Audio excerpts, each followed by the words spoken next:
ताज्या बातम्या पाहण्यासाठी धन्यवाद न्यूज चॅनलला सबस्क्राइब करा आणि बेल आयकॉनवर प्रेस करा। महिला एकदम पुढे येत नाहीत, म्हणून अशा प्रकारचे जे काही विक्टिम्स आहेत त्या विक्टिम्सला धीर देऊन, त्यांच्या घरच्यांना धीर देऊन त्यांना समोर आणण्याचा प्रयत्न चाललेला आहे। त्याच्यामध्ये काही प्रमाणात आता महिला प्रतिसाद देखील देत आहेत। या संपूर्ण प्रकरणाची अत्यंत वरिष्ठ स्तरावर मॉनिटरिंग होते आहे। स्वतः डीजींना मी सांगितलेलं आहे की त्यांनी याचं मॉनिटरिंग करायचं आहे। याच्यामध्ये एसआयटी तयार केलेली आहे।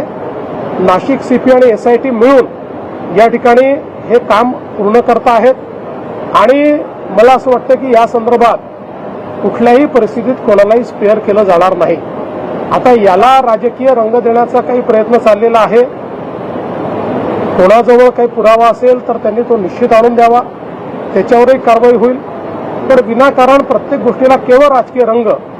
आता अनेक लोक जायचे, विरोधी पक्षाचे कोण कोण गेले त्यांचे मी पुरावे देऊ शकतो। माझ्याकडे सर्वात जास्त तर माझ्याकडे पुरावे आहेत याचे, पण ते पोलिसांकडे आहेत। ते पोलिसांचं काम आहे, ते माझं काम नाही आहे। त्यांना त्यांना भेटणाऱ्यांपैकी कोणाचं इन्व्हॉल्वमेंट असेल तर कारवाई होईल, पण कोणी भेटलाय अशा याच्यावर जर कारवाई आपण करायला लागलो तर मला असं वाटतं की मग तुम्हाला माहिती आहे की कोण कोण काय काय कसं कसं करायचं। आता कालच तुम्ही देखील त्यांना आउट ऑफ टर्न पाणी कोणी दिलं, कसं दिलं, 40 किलोमीटर पाण्याची लाईन कशी दिली, हे सगळं तुम्ही काल दाखवलेलं आहे। त्याच्यामुळे मला असं वाटतं की याच्यामध्ये राजकारण करू नये।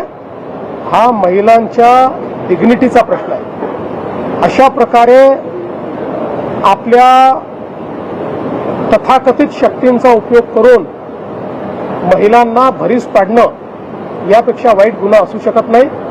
काही झालं तरी त्यांना त्याची शिक्षाही भोगावीच लागेल। सरकार आणि पोलीस याकरता जे करावं लागेल ते करायला तयार आहे।